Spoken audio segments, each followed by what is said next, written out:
Good morning, December 17th today. I still haven't heard any results back from my testing, so I've been kind of laying low last day and a half here. Been doing a few things at church when no one else is there, and pretty much working out of the house. But we're coming to an end of our readings with Amos. And we're going to be in 7 through 9, and then chapter 8 of the book of Revelation. I'm sorry. Seem a little scattered today. I am. It just having a hard time concentrating today. But anyways. Amos, his typical way of speaking, he talks about fruit, being good for a season, and pretty much turning into stinky fruit, and it only lasts for a moment. But the big thing here is the judgment of God to the people, and again, not just the judgment part. And we see God takes total responsibility for his judgment, just like a commander does or anybody else, in kind of a war situation. He makes sure everything's taken care of, everything's done.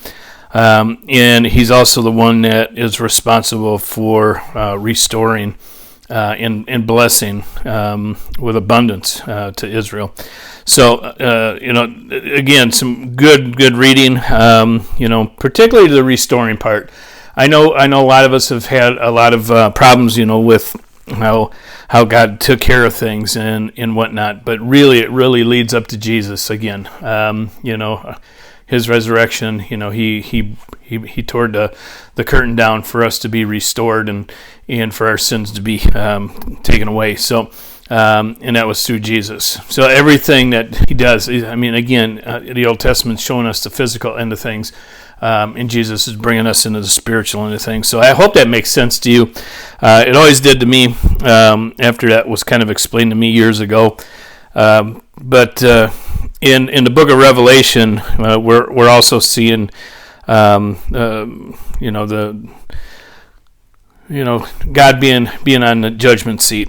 And the seventh seal is loosed. It talks about today, and that was introduced in chapter 5, which is the seal of silence. And some have seen it as kind of a breathing space, silence from heaven, kind of a sobering time of a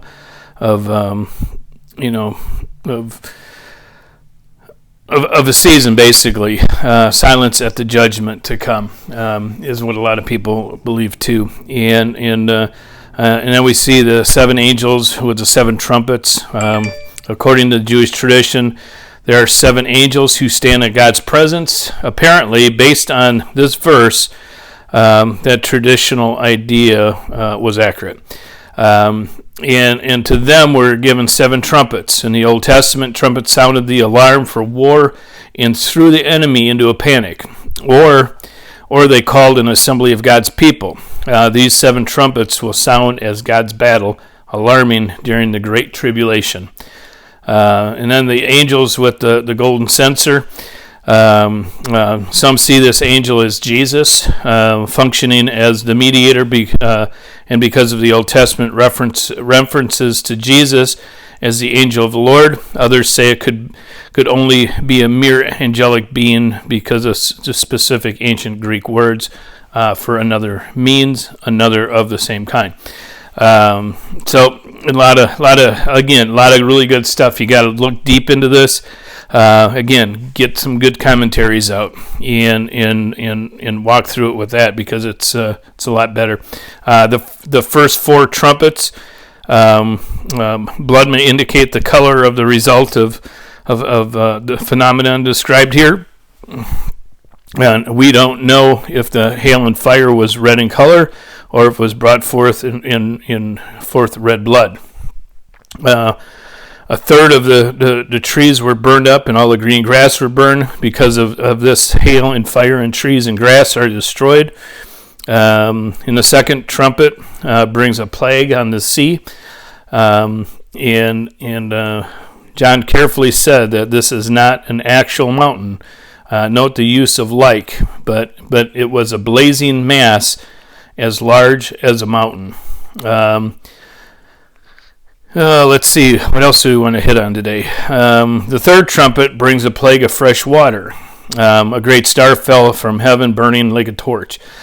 We may easily associate this with a comet or meteor crashing into the earth and bringing ecological disaster, but God may have something else in mind altogether. The fourth trumpet brings a plague of the heavens and darkness on the earth. Then the fourth angel sounded, and a third of the sun was struck, and a third of the moon. This does not describe a 1/3 lessening of light, but 1/3 of the day and night are plunged into absolute darkness. As Jesus said, the sun will be darkened, and the moon will not give its light. Again, a lot of good stuff in the book of Revelation. Keep reading, keep looking through it.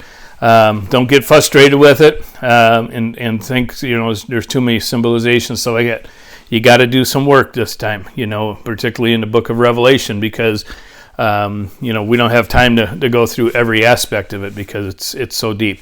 But let me know what you're getting. Let me know what you're coming up with and what you're studying, and the commentaries you might be using. Be interested in hearing that. But just have a great day. Look forward to the weekend coming up soon. I'll keep you informed on my test, and have a great day. I'll see you in the morning.